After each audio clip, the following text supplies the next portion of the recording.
Hola, soy Shio. Hoy es 18 de agosto de 2021 y ahí, pues sí, la semana pasada de plano fracasé. Una disculpa, lo intenté, pero de plano llegó el miércoles, se fue el miércoles, llegó el jueves, se fue el jueves, llegó el viernes, se fue el viernes y el sábado dije, ya no puedo más, necesito descansar.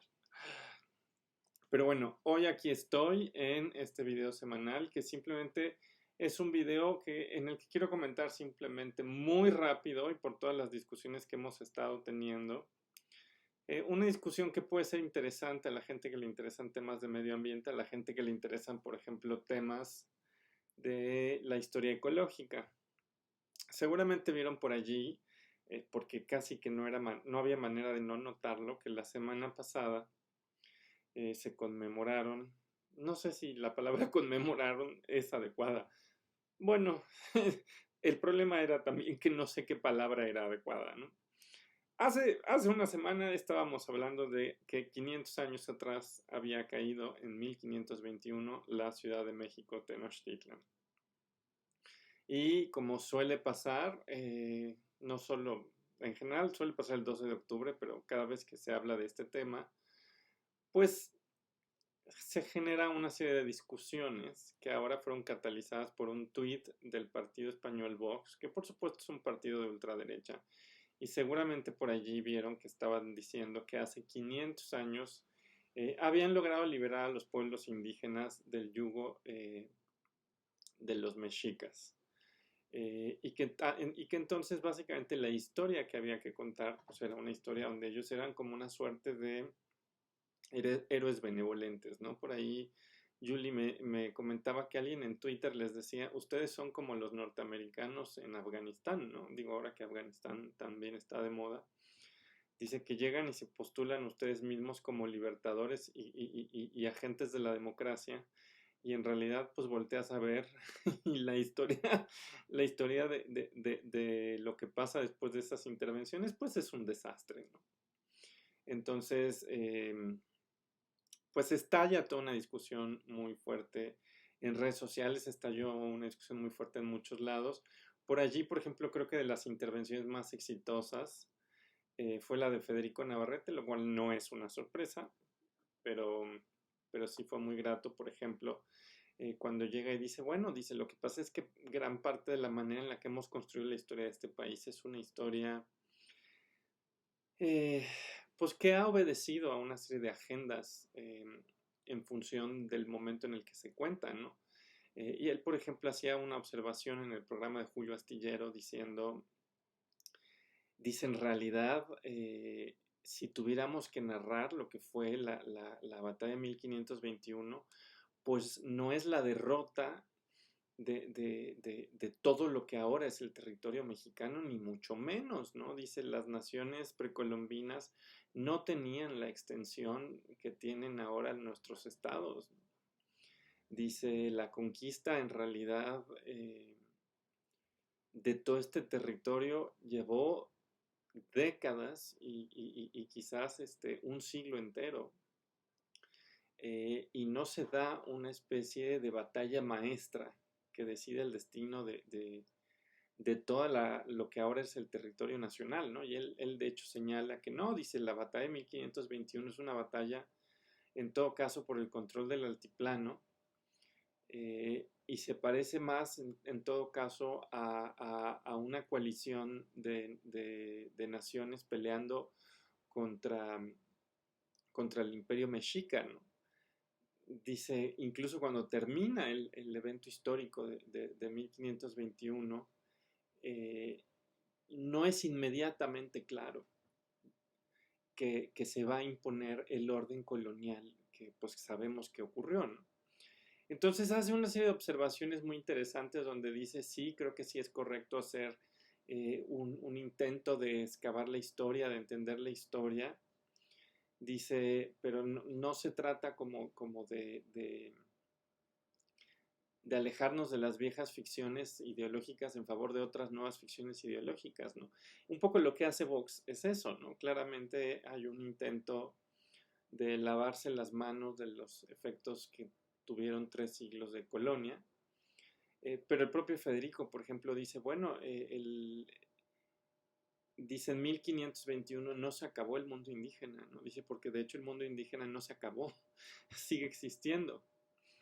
Dice, pues, ¿de qué están hablando, no? O sea, eh, no han dejado de existir espacios donde las comunidades indígenas se organicen, produzcan y piensan. Por supuesto, no están como hace 5 siglos, pero su mundo no desaparece, ¿no?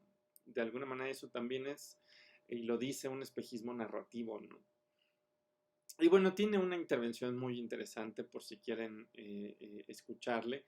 Pero bueno, sí, sí, de alguna manera dice, el gran despojo de tierras en realidad a los pueblos indígenas ocurre en el siglo XIX, ¿no? Dice, entonces, si queremos hablar de todo eso, bueno, pues tenemos que hablar ya de lo que ahora sí México como país hizo y sigue haciendo, ¿no? Pero bueno, en Twitter, que nunca decepciona en cuanto a la inmensa capacidad de algunas personas de decir barbaridades, hubo gente que salió a decir que por qué se hablaba de genocidio, por qué se hablaba de genocidio, que eso era un invento, que lo había inventado la izquierda latinoamericana para avergonzar a la derecha española. Literal, hubo gente que sostenía tal cosa, que era un escándalo. Y justo es aquí donde viene esta anécdota, porque hay un texto que salió, ya tiene 6 años que se publicó en un blog en internet que se llama Decolonizing the Anthropocene, que escribe pues yo creo que es una especie de bloguera, Audra Mitchell. Yo esta idea ya la había encontrado en otros lados, pero este texto particular me lo compartió mi amigo y colega Agustín Mercado y me dice, mira esta idea que ya nos habíamos encontrado justamente en la historia ecológica latinoamericana. Eh, y es una observación brutal, porque de alguna manera tanto lo que habíamos visto antes como lo que dice este texto es, eh, hubo tantas muertes en ese periodo de los 3 siglos que duró la colonia, en todo lo que es América. Luego ya me sale decirle las Américas, pero luego me regañan y me dicen, no. Y yo así como, sí, yo sé, ustedes disculpen. Hubo tantas muertes, dicen, que los bosques americanos se regeneraron de tal manera que algunos autores dicen que hubo una captura masiva de carbono a lo largo de esos 3 siglos y que eso puede haber retrasado incluso en medio siglo el, digamos, el cambio climático actual que estamos viendo. O sea, digo, esta anécdota la cuento porque sí me sorprendía que hubiera esta gente diciendo, es un invento, ¿no? Ahí no pasó nada, fue un entronque de dos mundos y todo fue amable y civilizado. Y lo que dicen en la propia historia ecológica es, pues no fue tan amable ni tan civilizado, porque de hecho se murieron, por ejemplo, en este texto hacen un estimado de que murieron unos 61 millones de personas. Eh, yo digo, no sé cómo hicieron ese estimado, lo desconozco, pero que imagínense lo que es eso, ¿no? Digo, yo sé que con las tasas poblacionales de ahora no nos imaginamos que en un continente pueda haber de alguna manera tan poquita gente comparado a lo que es ahora, pero nada más que recuerden que la capacidad de carga del presente es altísima en gran parte por que la capacidad de extracción digamos, de recursos por metro cuadrado ha ido aumentando con el desarrollo de la tecnología, ¿no? En ese sentido, la capacidad de carga de los territorios pues, ha ido aumentando en los últimos 10.000 años de maneras impresionantes. Pero bueno, lo que decían en estos textos pues, es que se muere una cantidad tan brutal de personas, donde creo que la cifra correcta es pasan de 61 millones de habitantes en 1492 a 6 millones de habitantes. Por supuesto, no quiere decir que mataron a 55 millones de personas directamente. Muchas de esas personas mueren por enfermedades, muchas de esas personas sí mueren en la guerra, otras mueren en la esclavitud, en la hambruna. Es decir, hay una desestructuración radical de las sociedades precolombinas y literalmente se mueren de 61 millones que estaba el estimado, se mueren prácticamente 55 millones de personas, ¿no? Y lo que dicen es que esto explica, y eso se observa, por ejemplo, en los hielos antárticos, que para 1610 habían ocurrido, o sea, échenle simplemente 1492, 1610, el cambio que se observa en los hielos antárticos es tan fuerte que los niveles atmosféricos de dióxido de carbono llegaron a un mínimo histórico de los últimos 2000 años. Em, y la explicación que dan algunas personas que se dedican a las ciencias de la Tierra es eso que se observa en la Antártica, eso que se observa en la Antártica es el efecto global ecológico de la colonia en las Américas. Ah, lo he hecho de nuevo. Bueno, eh, o sea, hubo un impacto planetario literal de lo que pasó, ¿no? Por supuesto hay gente que dice, oigan, esto no lo estamos celebrando, ¿eh? No lo, o sea, dicen aguas porque solo los ecofascistas podrían estar tan locos de decir, ahí está la solución a nuestros problemas, lo que necesitamos es generar otra debacle poblacional de este tamaño. Y dicen, no estamos celebrando eso, justamente la propuesta que hacen algunos autores eh, eh, es que quizás tendríamos, en lo que le han llamado la hipótesis de Orbis, quizás tendríamos que señalar que el preludio al antropoceno, a esta nueva época geológica que estamos viviendo, el preludio al antropoceno, sugieren ellos, quizás podríamos fecharlo en esos siglos de la colonia en América, precisamente porque empezamos por primera vez a ver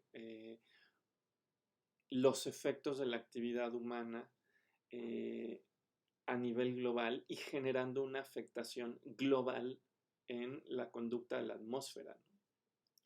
Y eso lo dicen, bueno, si lo que estamos hablando del antropoceno es que el ser humano se ha vuelto una fuerza geológica y que las causas sociales inciden en las causas geológicas, bueno, entonces parece que uno de los primeros momentos donde estamos encontrando eso, y lo vemos en los hielos de la Antártica, tiene que ver justamente con esa época, ¿no? Y tiene que ver con la transformación de los modos de producción. Y dice, y quizás aquí, en vez de centrarnos en los modos de producción que tienen que ver con la revolución industrial y el uso de combustibles fósiles, dice, quizás el primer gran efecto planetario no se da por la revolución industrial y los combustibles fósiles, sino por algo aparentemente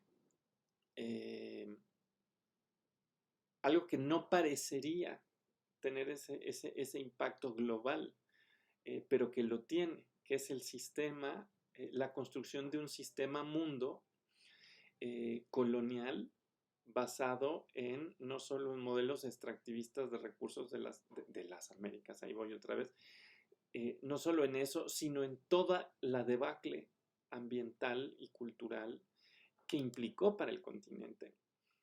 Y hay gente que no está encantada con la sugerencia quizás de usar este momento, porque dicen, no, dice, pues es que es cuestionable que en efecto eh, sea un buen marcador, porque justo la discusión que hay, y mi colega se la sabe mejor que yo, hay toda una discusión sobre cuándo empezó el antropoceno, cuándo empezamos a ser una fuerza geológica de manera clara, ¿no?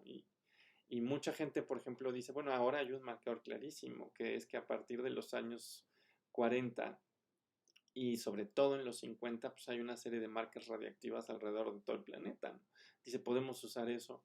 Hay gente, yo por ejemplo favorezco esta interpretación que dice, vámonos a la revolución industrial, porque es cuando empieza el boom de carbono. Pero hay gente como estos autores de los que he estado comentando que dicen, no, dicen, pues, de acuerdo a la hipótesis de Orbis, en realidad quizás tendríamos que irnos mucho más atrás, ¿no? Viendo cómo las primeras afectaciones globales producidas por la acción humana, causas sociales afectando causas geológicas, se dan en el siglo, incluso a comienzos del 17. O sea, eso es brutal, ¿no? Entonces, bueno, básicamente no lo cuento porque aquí que quiera yo venir a celebrar el ecofascismo, ¿no? Lo cuento un poco en este diálogo con lo que pasaba la semana pasada en esta discusión sobre la historia de México, la historia de 1521, quién realmente es el culpable, qué pasó. Y bueno, pues había gente que sorprendentemente decía, den fuentes, ¿no? A ver, den fuentes en donde diga que en efecto hubo tal genocidio, tal hecatombe. Y pues casi que aquí habría que decirles, pues si usted quiere váyase al Antártico, ¿no? Y le juro que no lo estoy exiliando al Antártico, se lo juro que no. Está registrado en el hielo, ¿no? Yo por ahí tengo un cuento no publicado.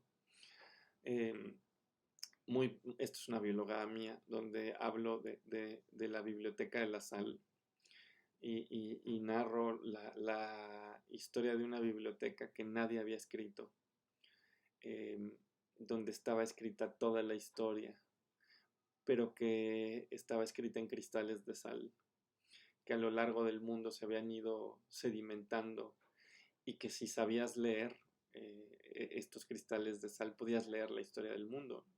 Claro, si no tenías cuidado caminabas sobre los cristales y arruinabas la historia, ¿no?